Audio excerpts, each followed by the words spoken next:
dope, super dope. Plus Ultra, that's the name of this show sometimes. Right now it is Super Dope Plus Ultra.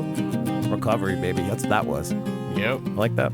Good one. I don't think I even had to swear in the middle of that to like make the syllables fit. Nah. That's how you know true Yeah. lyricist is born in the last 15 seconds. We're talking My Hero Academia, Season 4. I think this is the 4th episode, right? Yes, it is, yeah. Okay. Episode 67 of the series overall. And It was a doozy. I hate to do it so early in the episode, but the name of the episode is Fighting Fate. And obviously the first thing that came out of my mouth upon learning that was, let's fighting fate. Let's fighting fate. I mean, I could not sing that. So that's been going on in my brain for about an hour now. It's been back and forth between Let's Fighting Fate and the Spider-Man theme. Oh, man, I think about that song at least, like... Let's twice a Fighting month. Love? Yeah. Yeah. At least twice a month. That's it? Yeah. I think about it probably at least twice a week. You think about it twice a week? Yeah. Oh, man, that's a lot. That's a fun fucking song. I sing it in the shower all the time. It's weird. Only twice a month? Yep. I wish I was somebody who sang in the shower. But I'm not, because I sing in front of microphones all the goddamn time. Well, that makes sense. Sometimes seriously, sometimes just because I feel like, let's fighting fight. So we didn't have an episode last week. I think I heard it was because of a rugby match, maybe? A rugby match. Yeah, I didn't think Japan was down with rugby, but apparently there was some sort of important rugby match last week. So Well, it was a pre-planned break in the schedule. All right, so I just want to say I saw some, shall we say, ill-informed dweebs being like, "Oh no, My Hero Academia, you're in trouble because you're missing a week already. Your production must be whack." And it's like, no, stop reading into conspiracy theories and get the fuck off Twitter. It's not that. This plan was planned. In It's the planned. planning session, back in the planning phases, when they were planning this all along. It was a plan. So, let's fighting fate, okay? With the off week, I kind of forgot where we left off the week before. me too. It's a very scary situation. I forgot how much dread was put into the pit of my belly when I watched that last episode. When the last scene, and basically just the first part of this episode is a recap of it from a slightly different perspective. Instead of seeing Ari, which I always want to say It's eerie. eerie. It's so annoying. Like I thought it was airy, but it's eerie. It's eerie. But I also thought in this episode they called her Neary, like with an N in front of it. Oh, So it's eerie. Yeah, Like we talked about this E-R-I. on the last episode. Yeah. Because, I forget stuff. I keep my ideas less left. I forget stuff all the time. Including this girl's name. So instead of seeing it from her running down the alleyway, we see it from Deku and Mirio walking down. Oh, excuse me, not Mirio. Lemillion. Lemillion. And I like that they just call him Million for short, I guess. It's not really that much shorter. It's one syllable less. Lemillion. Lemillion. I think that's pretty cool. He knows he can't save everybody, but he can aim to save At least a million. at least 1 million. Not Lemillion, but 1 million. At least Lemillion. So they're walking on the street doing their work. Is it work study or Yeah, internship? work study. Work study. And Sir Night-Eye and Bubble Girl are off doing their own thing, so Muriel's kind of head bitch in charge. And I love Muriel. Yeah, man, he's awesome. He's just so dopey. Mm-hmm. He's just running around, really excited to be a hero. Got his hater blockers on, his fist pumping. I like that. They make a point in this episode to put he makes a point in this episode to put Deku's mask back on his face. Right. And it's like, Deku, at least, I understand. Like, it's kind of difficult to tell who he is, I guess, if you just met him for the first time with that mask. Mirio, though, he's got, like, the Rip Hamilton, like, face guard mask going on, just, like, slightly off yellow. Like, you can see who he is clearly, very clearly underneath that fucking thing. So His whatever. hair's still sticking out and shit. Yeah, and like, not for nothing, but the guy's got a very specific way of communicating. That's for sure. So I just wanted to point out that Muriel's mask probably not doing a lot for him. All right, No, I don't think it is. So we see it from a slightly different perspective. Deku and Mirio walking on the street perspective. Eri runs out the alleyway, bumps into Deku. She doesn't even really run. She just like walks out kind of from the shot. I mean, whatever. The way that she bounces off Deku, it was fucking funny to me. All right. Because Deku's just like walking so casually. And she, poof. And they have this, re-up exchange where the cliffhanger was last week. Overhaul is quick to reveal Eri is, at least that's the story anyway. It's this is his daughter. This is my daughter. She's having a temper tantrum, and that's why she ran away down this dark alleyway crying. Don't you mind the bandages on her leg? Come on, little kid, singular, not plural. Come on, little kid. Let's go, little kid. Let's go back to our home where we live, and I definitely don't abuse you at all. Not at all. So this is already a very scary situation because we know what Overhaul can do. And in case you don't remember, we'll get a reminder of it in a few minutes. But we already know what he can do, and we already know that Sir Night-Eye is like, hey, idiots. Don't fuck with this guy. Don't make yourself like known to him even. Yeah. Like this is a dangerous, very delicate operation. The only thing we can really do is just surveil. Like he operates in that moral gray area that we talked about. But Mirio kind of trying to diffuse the situation, realizing what's going on. He acknowledges like, hey, you're part of that Hasakai group. Yeah, Hasakai. Mm-hmm. So whatever, this Yakuza fucking group. Yeah, it's a... And he recognized, the masks. So he's like a germaphobe, right? That's Overhaul's whole thing. Yeah, it's called a plague mask, I think. Yes. So, and I thought it was just like I thought his plague mask was just about having like a show of dominance and just being like, see this bird mask? I'll fuck you with it. I'm the top villain now. I'll shove it up your ass. Yeah. Like I thought it was just like, I'm the bird with the biggest beak. And you know that I've got like a weird thing against birds. So birds with big beaks are automatically big bad bitches to me. I thought Overhaul was the biggest, baddest bitch there was with this crazy plague mask. But no, apparently there's like some legitimacy behind he just hates germs. Yeah. And we'll get to that more of that in a second. But Mirio tries to defuse the situation and be like, all right, well, sorry, bud. We got some hours to clock. We're just simple high school students. We don't have no agency. We don't have any affiliation with Sir Night-Eye. Let's get out of here, you little green hooded weirdo that I work with. And this was by far... Like you said, like you watched this before. This was my first time watching it. Yep. And the way that you described it was a lot happens, but there's really no fights or anything, but a lot does happen. I'm like, all right, I don't really know what to expect based off of that. And this episode is I think this episode is divided very evenly between, the first half and the second half, obviously, but like the emotions in each of those respective halves. The first half is just dread. And the second half, I'm just like sad. Mm-hmm. But man, the dread that I felt in this whole exchange where Eri won't let go of Deku's shirt, even though her dad's calling her back. And I'm like, oh no, Deku's not going to be able to help himself. His true hero's going to fucking shine right now. Yep. Stand down, Deku. Just stand down. He's like, it's not right that this little girl has these bandages on. I'm like, dude, shut the fuck up. I saw what this dude did to the last dude last episode. Don't do it. Don't do it, man. And he just can't help himself. No, man. Like, the very essence of being a hero is interfering where you don't technically belong or don't technically have to. That's what All Might told him. Got it. But Deku doesn't even have the option, apparently. Like, he can't stand down. No. So Mirio is very much of the mind like, all right, we need to get the hell out of here. I realize this little girl's in some trouble, but in order to save the larger mission, I need to get some distance. Yeah, I need to make some distance between us and him right now. Man. And Deku just can't do it. And I feel like this is some foreshadowing. I don't know what's going to happen in the ultimate, downfall of badness that may occur to Deku, but this is something that I feel might come back. His inability to just step away from a minor-ish situation because he just can't turn off the hero because he's that pure of a hero. Yep. I don't know. And we've talked about it a little bit a couple weeks back. The idea of Sir Night-Eye very openly not being of... he's not Team Deku. He's very much Team Togata in terms of being the next successor for All Might. Maybe situations like this, and this is a very minor version of it, but this could have turned very easily. This could have been violent, and somebody could have died very easily if Overhaul was in a bad enough mood, or they were a little bit further in the alleyway.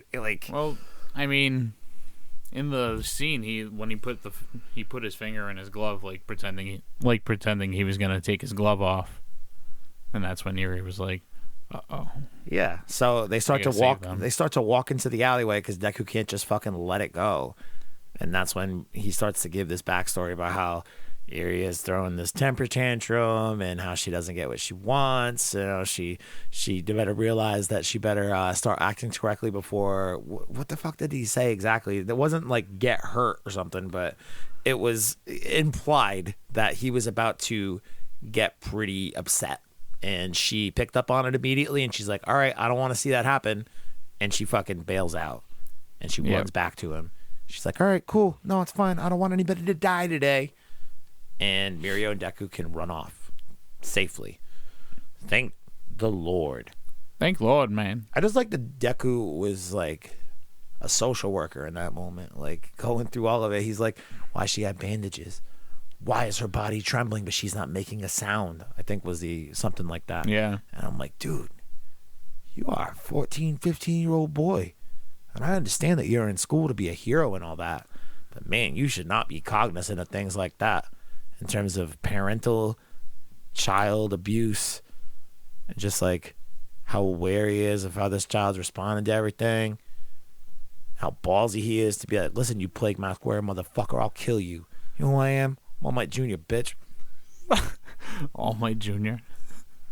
Mighty All Might. All Might Man. Mighty All Might is my favorite little kid Deku name. Mighty All Might. All Might Man. Those are all good ones. But he gets, meaning Overhaul, gets Eerie back into his cool little base or whatever. I guess. High Yakuza fortress, I believe Bubble Girl described it as. Yep. With lots of high walls and minimal windows. He gets her back inside, and you realize that he's got quite a few people working for him, just walking through the halls or whatever. And I'm sorry, boss, I just took my eye off the kid for a second, and she ran out. And that dude immediately gets overhauled into the goddamn wall. Yep. And his blood is everywhere. And Overhaul, being the germaphobe he is, immediately orders clean that up. Clean that shit up. Also clean up this little girl because she got the hero syndrome all over her. He talks about, like, all right, the germaphobe thing in mind. He talks about the interaction with Mirio and Deku, specifically how close Deku and Eerie are, as if it's like a sickness. Like, Yeah. oh my God, she's got the hero syndrome. We got to wash that shit off. Get her in the bath because she might get sick with the hero. Like, that's a weird thing to think or say or do or be of the opinion of it in this world where it's so clearly quirks are a genetic thing, and like the moral compass piece of it kind of determines like if you become a hero or a villain. It's not you get infected by some hero germs. Unless he's trying to breed her to become a villain. I mean, you don't breed somebody to become a villain. You condition them to become a villain, right? You know, like you could take the fucking not Overhaul. You could take the fucking Endeavor approach and try to like genetically engineer your kid's quirk, like specifically, and try to make it a powerful quirk. But in terms of like being a hero or a villain, it's the same as raising a kid now. Either your kid grows up to be a cool moral person, or they grow up to be a fucking asshole. Mm-hmm. Same idea, except you got superpowers in the mix now. But like the idea of the hero syndrome is going to get on, like that would be like I would be afraid to engage a Republican in public because I'm worried they might get their sickness on me, and I might get all right winged and radicalized. Like that idea is just so fucking crazy. But I don't know. Like I guess that's how people kind of thought about AIDS when that first came around. But AIDS and being a hero are two completely fucking different things if you want to try to equate them as diseases that you can get. So I don't follow Overhaul's logic and all of this nonsense is my point. Well, maybe he'll explain it further as the arc continues. Maybe, but I feel like it's just going to be his weird paranoid motivation the whole time that we maybe don't ever quite get explained to us. Hopefully we do. Hopefully it's a part of his story. Because if it's just like some weird quirk where he's like, ooh, you got hero saliva on you, I'm gonna be like, all right, shut up. We get it. You hate germs. Okay. That's gonna fucking annoy me if that's not the case. But before we can get into explaining that too much, we find out that Shigaraki has come to Overhaul, and he's outside on the security camera, and I'm like, oh shit, what do these two bad boy villains have to talk about? The last time they met, it was not so nice. I wonder. And then it's like,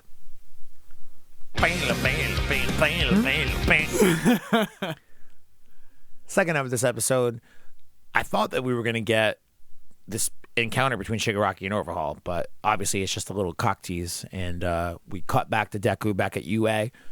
We get a little bit, some minor updates in some of the students. I know that Kirishima ended up getting a work study. I think Achako and Asui are the other two who ended up getting work studies. Bakugo and Todoroki seemingly are having a pretty rough time in their hero licensing. Like, I would like to see an episode of those two just like trying to get their hero license and going through the tests, because they looked like they got the crap kicked out of each other. I don't know if they did the kicking the crap.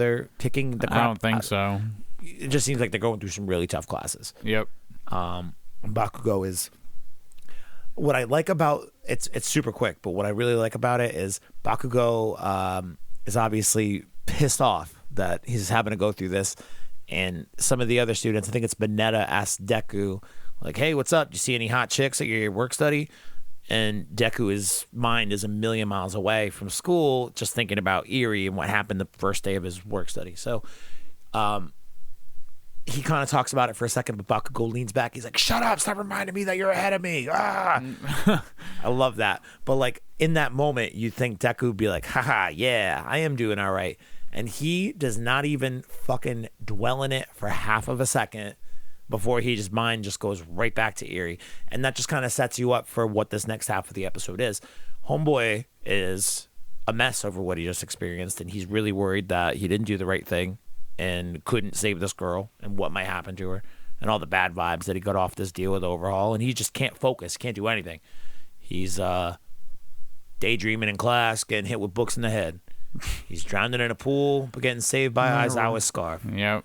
I think there was another failure in there somewhere, but he failed there too. Yeah, but I don't remember it. Yep. He fails everywhere else. Oh, and then he goes to Lady Midnight in the faculty lounge looking for All Might. And he's out for a jog. So apparently, now that All Might's retired, he's trying to beef up. Can I just point out that, like, when he was walking to Lady Midnight, he was walking pretty mean.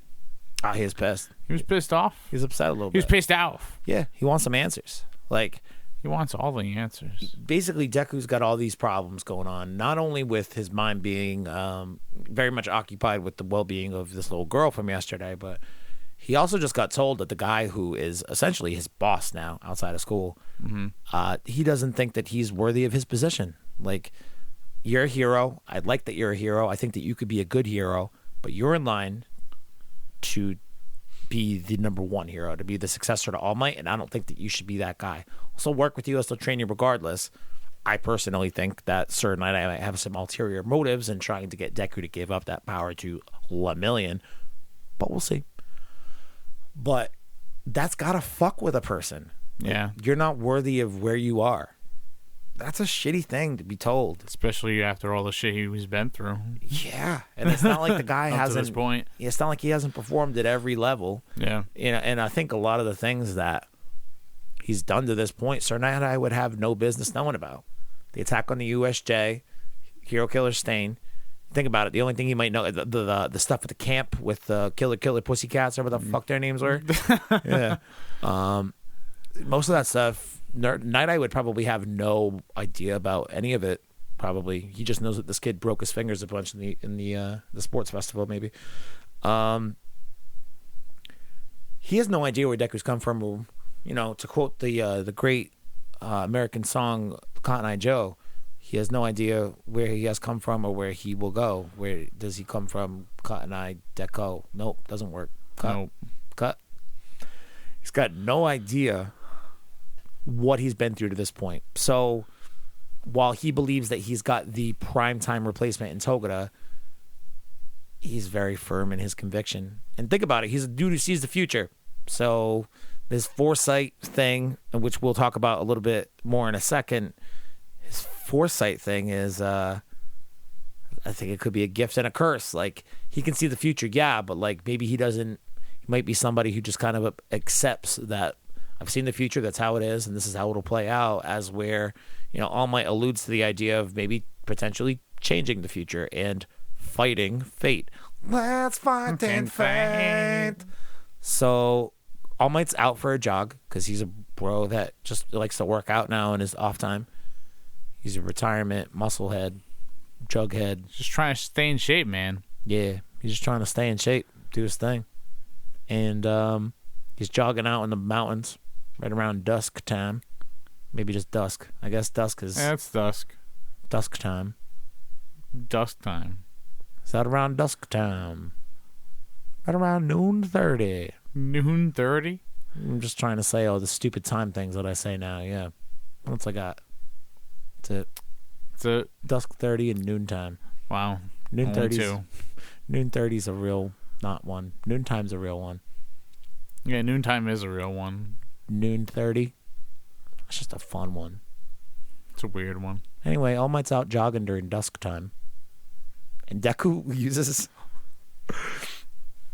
One for All to speed run up the mountains to find All Might.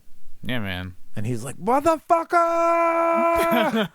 I do love that shot of him catching him. All Might, I need to talk to you! I do love that shot a lot. So he asks him more or less point blank, like, why'd you choose me? not even that. Like, Or I think it really starts with like, what is your deal with Night Eye? Yeah. Like, why won't you guys talk to each other? And he kind of gives it the backstory. I think it was 6 years ago. He was All Might's sidekick for 5 years, right? Mm-hmm. I think it started 6 years ago, so that would imply that like most of the last year, yeah, that would be it, I guess. Right. Most of the last year, they haven't been on speaking terms. Right. But the story framed there is it's post the battle with All for One, and All Might is insistent that he gets up out of his hospital bed. And like, I don't know what exactly his intentions were in that moment. I don't know if it was to like get up and train, but or like get up and make himself known to the public that he's alive and good or whatever. But there's no way he would be able to fight anybody. no way. And I mean, you already beat the villain. Just like chill out in the hospital bed and like recover a little bit, man. Dummy. What's wrong with you? But Sir Night Eye's there, a slightly younger Gran Torino. I almost didn't recognize him at first.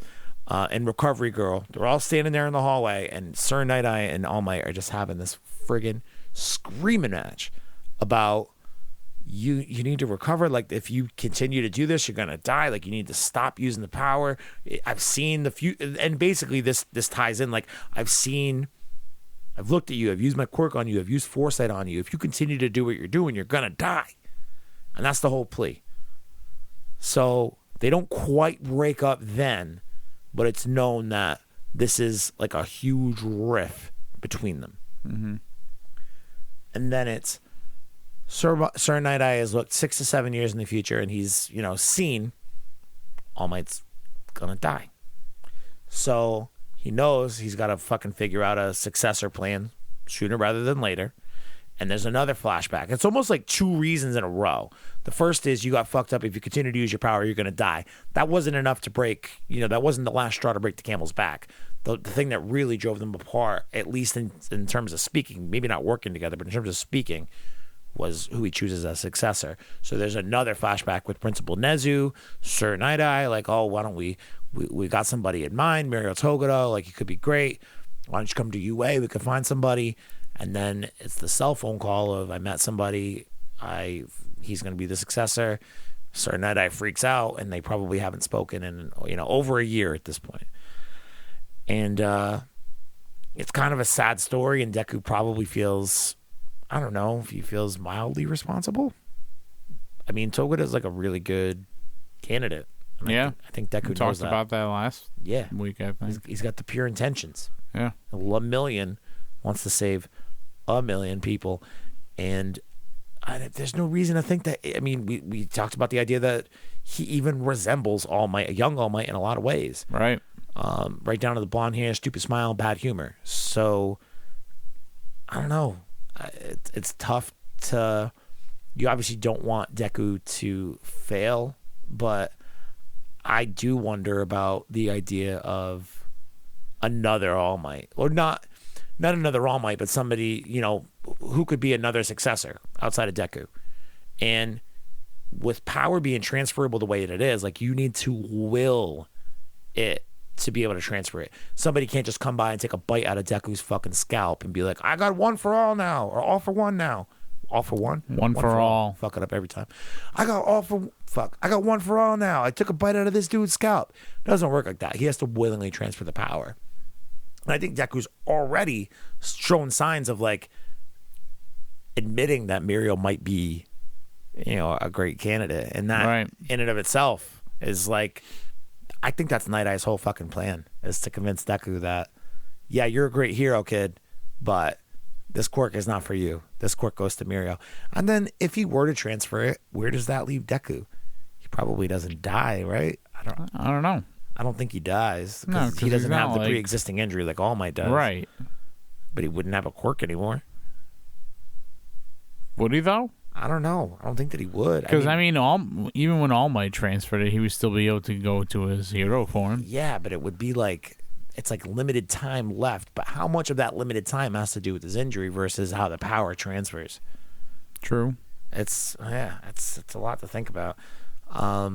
Either way, the idea of somebody else becoming the next All Might is something that I love Deku, but it's piques my interest. That's for fucking sure. Absolutely. So the agreement here then is, I mean, I don't.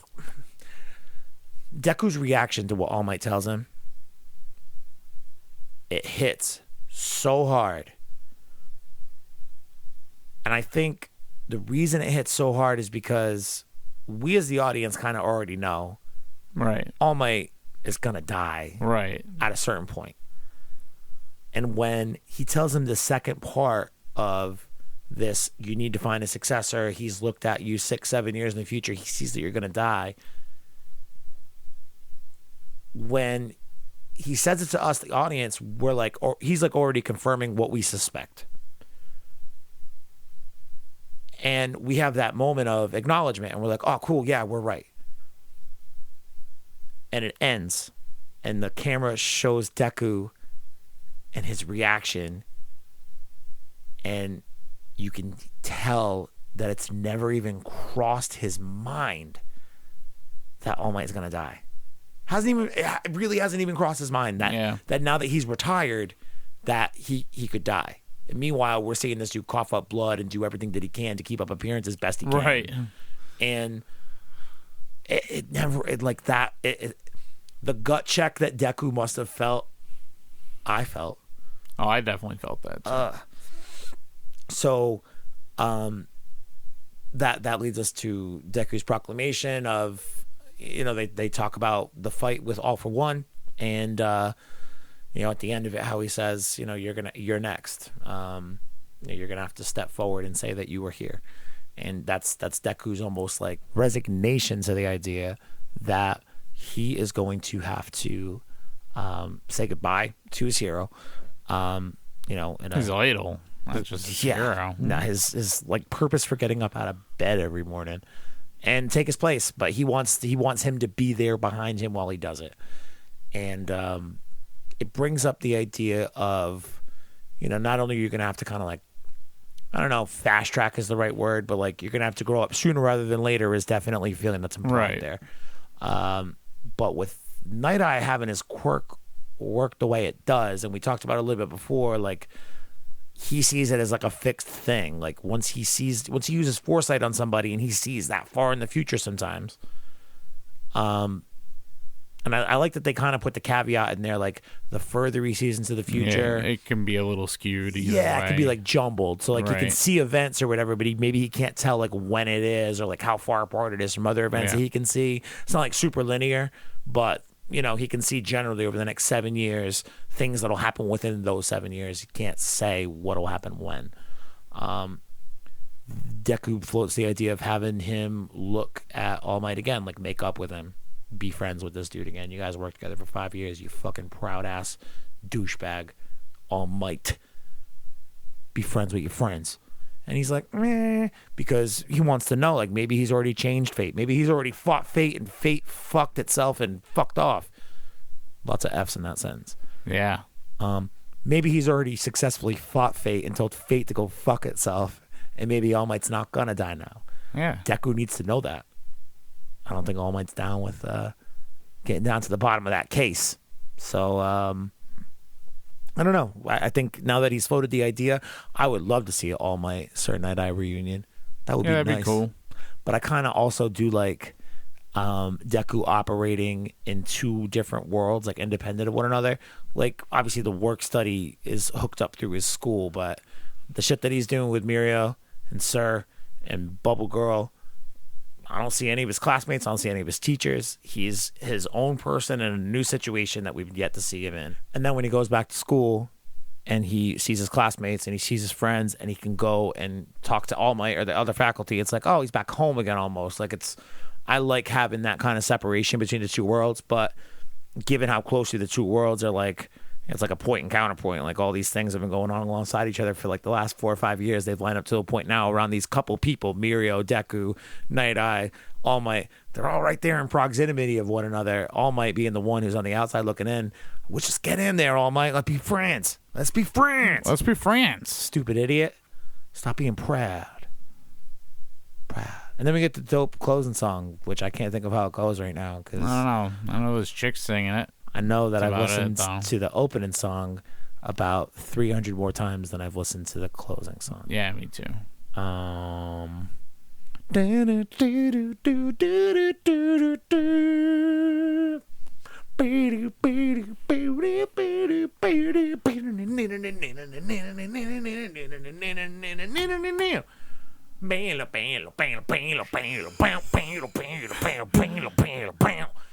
Anyway, that's the opening song. I forgot how the ending song goes. That was the substitute.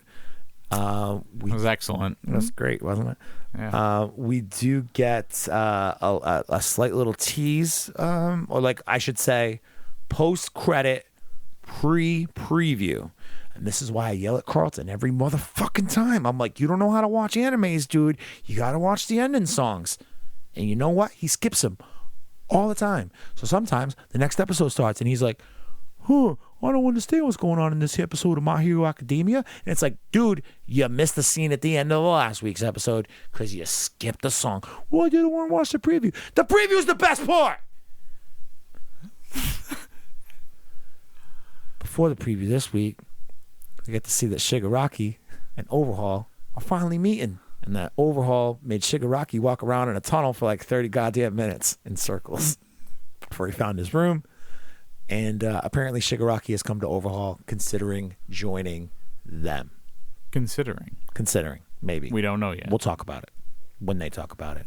Because then we'll know what they've talked about. And then we could talk about what they've talked about with talking. So, sounds like a solid plan. Preview for next week. What we getting? Kirishima. Red mother effing riot. He's doing a work internship with somebody who I think anyway is named Fat Gum. That's what I heard. Fat Gum and Omajiki? Yeah, that's Omajiki? That's the one of the big three, right? Yeah, that's the lady big three. And I'm not sure what her power is. I know that they told us briefly in that episode at the end of last season, but I don't remember. I forgot as well. Just very happy to get the Kirishima focused episode. It's about GD time. Bakugo's boyfriend gets a little bit of shine. Yep. He deserves it. All right, that's going to do it for Super Dope Plus Ultra. If you want a slightly uncut version of this episode, you can go to patreon.com/Dragon Ball Super Dope. Actually, there is a free episode of the latest OG Dragon Ball Super Dope. OGDB is basically what we call that one for short. Episode, was it volume 19, I think? Me and Jimmy just did that on Thursday night. There's a free version up there. If you want to go check it out over there for free, while you're there, just consider signing up. if you're on Apple Podcasts listening to this stuff, you should leave us a review because it helps us immensely. You know what I found out recently, Feds? What'd you find out, man? All sorts of crazy ass rankings and statistics for Dragon Ball Super Dope that I'm not going to share publicly right now, but we're going to look at them after we finish this here, and you're going to be like, wow, that's crazy, because I said that. Oh, okay. Wow, that's crazy. Anyway, make sure Wow. wow, that's crazy. Make sure you leave us a review so that way the next time we get one, I can say, wow, that's crazy. Yeah. And Leave some reviews, guys. Yeah, it always helps. We did get a review recently, and I'm not going to read it. I'm saving it for a specific person to read it. Okay. Can't tell you who. I bet you the person who wrote that review knows who I'm talking about and knows who I'm going to have read it. If you want to know who that review is about, you should go read our Apple Podcast reviews, and while you're there, leave us one yourself. See? That's how you get them there. Man. Yeah. I got to say, though, it was a really... like, they seem like a long-time person, but, like, whatever prompted them to write this review, fucking perfect. Anyway, yeah, it's going to do it. Oh, yeah, voicemail, 401-213-9596. I think that we're going to get some not emails. I literally just said voicemails. I think we're going to get some voicemails maybe sometime soon. I don't know. If you guys call us up, talk about it. I know that we got some new people watching My Hero Academia. I know that we got people waiting for that next episode of Dragon Ball Heroes to drop in early December. But yeah, manga chapter is probably coming out in about a week's time for the new Dragon Ball Super. I think that's 54. So be on the lookout for that shit. All right, if you got thoughts on the previous stuff that we've done, call us up, leave us a message. We'll play it on the show. 401-213-9596. Yeah. All right, and then as promised last week, we have some sound from 2019 Rhode Island Comic-Con. Basically, me, Jimmy, Amber ran around throughout the weekend. We asked a lot of people Dragon Ball stuff, but we were able to talk to some My Hero Academia fans throughout the weekend as well. Asked them some questions, nothing too specific, like generally, opinion-based stuff. But, yeah, here that stuff is right now.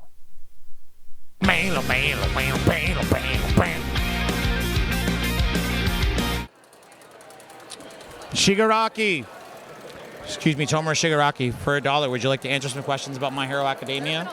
Cool. Here's $1. No, man, I'm going to give you $1. Okay. This woman looks like she's not having my shit. All right. So, I am here. Oh, no. I don't want your $1. I want to give you $1, but only after you answer some questions about My Hero Academia. It's pretty good. I'll warn you. So, my name's Kyle. We're going to say this is Super Dope Plus Ultra because this will eventually make its way into our podcast that we review every episode of Dragon Ball. Damn it, I did it already. This will make its way into a podcast where we review every episode of My Hero Academia. I'm standing here with Charles House. Charles House, and you are dressed as an awesome Tomoe Shigaraki. Thank you. That is a lot of hands, man. Where'd you get all those extra hands? Had to make them. You made all of these? Do you mind if I touch it? Wow, dude, these things are like thick, heavy. That's got to be a commitment in terms of cosplay. I weigh more. Yeah. Walking around like this. I feel like I just ate a real big breakfast, and I didn't. I'm just covered in hands. Well, you know what? You're sacrificing for your art, and you look awesome. We're going to ask you some My Hero Academia questions. Is that cool? Sure. All right. Question number 1. Who is your favorite pro hero, and he can't be named All Might? Best Genius. Best Genius? R.I.P.? Yeah, spoilers. Yeah. Sorry. It's okay. Yeah. Question number 2. Who's your favorite villain? I was going to say, typically the caveat to this question is it can't be Hero Killer Stain. Everybody picks Stain. But I'm going to say for you cannot pick Tomoe Shigaraki. Well, yeah, that's a tough one then. I like Toga a lot. Toga's badass. Scary in a maniacal, blood-eating way. Yeah, my fiance does Toga. Oh, cool. All right. Who is your favorite Class 1A student? Also can't be Deku or Shoto Todoroki, but, Yeah. I like Sero a lot. He's pretty cool. Tape arms? Yeah. Nobody ever picked Sero ever. Yeah, but I think Sero's pretty solid. Him and Mineta in those the final exams when they get each other through the gate like that. Sero really earns some cool character points. Plus Mineta actually saved the day. Who saw that coming? If you could have any quirk, whether that be in the show previously or not in the show, what would that quirk be? That's a good question, man. I have not thought about that because Really? a lot of the quirks are not all that convenient. Or like you're going to have to train the shit out of them to make them useful. So yeah, I haven't given that one good thought, but Fat Gum's quirk is pretty fucking rad. Which one is that? He eats and he can use his body fat as like a protective barrier. Oh, so like kind of like Sato with the sugar rush stuff? Sort of, yeah, but he's a great big fat dude all the time. But if he, for example, like gets punched by someone with All Might's power, you know, that has a lot of strength behind them, he can take those blows until it wears away all of his body fat, and then he's just a regular looking dude. So he's just eating food all the time, and he's always eating food in the manga that I like. So I'm just like, I'm envious of that guy. Be fat as fuck and eat my favorite food. Yeah, man, make that work Tell for people, you. like, I'm a hero. I'm not obese. It's literally the name of the game. This is me just doing my job, eating chocolate cakes and shit. Who cares? Last question for you, Charles. Will you rate, subscribe, recommend to everybody you've ever met in your life our podcast called Dragon Ball Super Dope? Definitely? Yeah. Best answer that we've gotten in the last 30 seconds. We appreciate you, Charles, so much. Thanks, man. Appreciate it. Nice job, dude. Nice to meet you. Let me give you $1. You really don't have to. I'm a man of my word. Take that motherfucking $1. The tricky part about My Hero questions is not asking kids. Should have seen the little kid watching. He was so jealous. I know. Steward, oh my god. I saw that. I was like, oh, I feel bad. He Hey, just wants to be interviewed. well, He grow wants up. to be a celebrity. Why don't you grow up, little kid? Why don't you grow up, little kid? Now I can say an F word at you and not feel bad about it.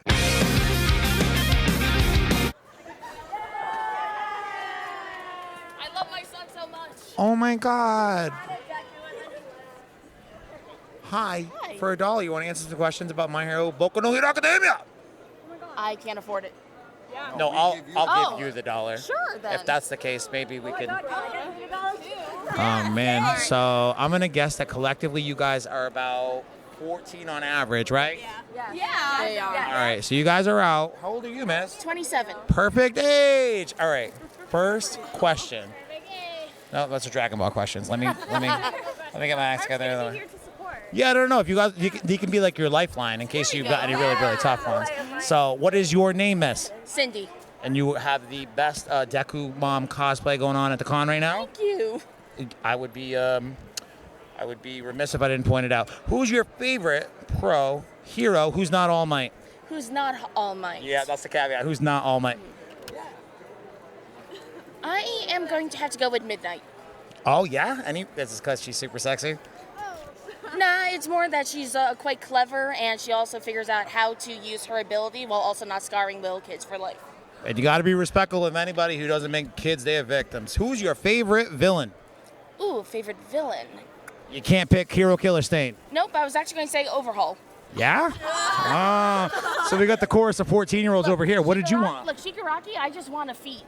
You want to feed Shigaraki because he's got rotting hands on his face. He's so skinny, it's like you need some pasta in you, boy. Who, Like, I will adopt you. who is your favorite Class 1A student who it can't be Deku or Shoto Todoroki? Because I know the answers. It's always Deku, it's always Shoto Todoroki, and then Kachan's a third, always. I am going to have to go with Toru Hagakure. Not the fucking Invisible Girl? None of you know Joya. I'm so disappointed. In all seriousness, she's the one character in 1A where I'm like, I know that I'm terrible for forgetting her name, but I forgot her name. She's adorable, and she's also very sneaky. If you could have one quirk, whether that be in the show or like independent of the show, what would that quirk be? Power to change probability. So you're just are you trying to low-key tell me that you're like a gambling addict? No, Scarlet Witch, because then I could change the probability of anything in existence. So I could make it say there's a 100% chance I now have dragon wings. Bam, dragon wings. I bet you're really excited for WandaVision. Yes. Disney Plus, only 10 days away. Oh boy, I'm going to be pirating it. Lame, but I'm going to be taking at least I am poor. an entire weekend to lock myself in my house and then never leave again. Final question. You like podcasts? Yes, I do. Will you listen, subscribe, /recommend to everybody you've ever met in your life our podcast about Dragon Ball and Boku no Hero Academia? Will you do that for us? Sure. Perfect answer, Cindy. We appreciate your time.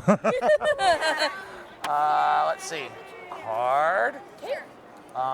Listen, I feel borderline guilty handing out any business cards to 14-year-old kids. So take this one and fight amongst yourselves. My parents don't care about me anyway. That's fucked up. I will adopt you. Yes, new mom. Oh my The God. funny thing is, before we saw you, I was doing a child decoration. Wait a minute. You don't know this random group of 14-year-old kids? No. Cool. So I am here at the Toy Vault booth table. What would you say this is? More like a table. Yeah, it's an experience. Definitely an experience. And I'm standing here with my brother Tom. Tom and I used to work together at the comic book store earlier this year. We did. It was great. It was a really good time, except I had to ask Tom lots of questions. So, Tom, I know that you are a big fan of My Hero Academia. You're still watching. You up to date on the latest episodes coming out? I've not watched any of season 4 yet. I know. Oh my God. Tom, you are straight fucking up. I'm so sorry. You don't seem that sorry, but anyway, I'm regardless, gonna wait for a little bit to come out and then just like binge them. just do it. It feels good to have to wait week to week, dude. So I'm gonna ask you a couple questions about My Hero Academia. Are you ready? Sure, let's do this. Amber. Thank you. I'm gonna probably fail all these. I haven't watched it in quite a while. It's all subjective, opinion-based Oh, okay. questions. All right. There's no right or wrong answers unless you give me a wrong answer. I'll tell you. Okay. All right. Who is your favorite pro hero who's not All Might? I'll say Deku. I'm gonna be basic and say Deku. He's not a pro hero, son. He's a student. Oh my God. You are fucking up. Wrong. I know. I don't know, man. What are my options? Give me some options. Shoto Aizawa, Eraserhead would be a good option. That probably, No, Eraserhead probably. Yeah. or like Endeavor. No, Eraserhead. Endeavor, you don't like Endeavor? He just beats his wife every once in a while. I like Genus. That's Genus, R.I.P. Thick Genus. Question number 2: who is your favorite villain? Can't be hero killer Stain either. I was gonna say Stain. He's cool. Goddamn He right. looks like an Ninja Turtle. Plus, yeah, that thing. He looks Yeah, like a Ninja Turtle. yeah, the flat lips. Ugh, he looks so dumb. Nice, cool. All right, you going with Stain? Yeah. I'm gonna let you break the rules because we're friends. All right, that's fine. All right, fine. Question number 3: who is your favorite UA student who is not Deku or Shoto Todoroki? Suyu. Oh yeah, you going Froppy? We got Froppy sound from Monica Rial last night. Ooh, awesome. Yeah, in her Froppy voice, going like subscribe to Super Dope. Question number 4: if you could have any quirk, whether that be in the show or like made up in your own brain, what would that quirk be? Teleportation. Me too. Teleportation is the only thing that I think I might consider over flight. Yeah. Teleportation because you're like right there. It's so fucking useful. Exactly. All right. Question number 5, and I feel like maybe I know the answer to this one. It could be a hard no. It could be a fuck you. It could be I already did it. But, Tom, will you subscribe / listen to / recommend to all of your friends Dragon Ball Super Dope / Super Dope Plus Ultra? I will. Best answer. Tom, thank you so much, brother. Have fun at the rest of this shift at the Toy Vault. Thank you, guys. Kill it. Federico, what'd you think of our Rhode Island Comic Con sound? It was pretty good, man. You know, I like a lot of when people had some interesting opinions. I like when I told that 14-year-old girl, well, all the 14-year-old girls, I said, fight over this business card because you shouldn't listen to this podcast because you're 14. Yeah. And then that one 14-year-old girl goes, it's okay. My parents don't love me anyway. And my only response was to laugh at her and go, that's fucked up. All right, yep. Rate, subscribe, Apple Podcasts, Stitcher, Spotify, all the places where the podcasts live. YouTube is a place where we are as well. Call us up, 401-213-9596, dbsuperdope@gmail.com. Those are all the things and ways that you can get in touch with us. Wow. That's a lot of ways. Also Twitter, dbsuperdope1, Instagram, just dbsuperdope. There's no number 1 on that one. How'd you get that one? I don't know, just luck. Oh, cool. I'm pretty sure I could change it to DB Superdope on Twitter. I think I did for a while. But then it confused myself and other people and past tweets. So, DB Superdope 1 Okay. on the tweets. All right? Gonna raise my hand with a peace hand. Go and follow us on Twitter.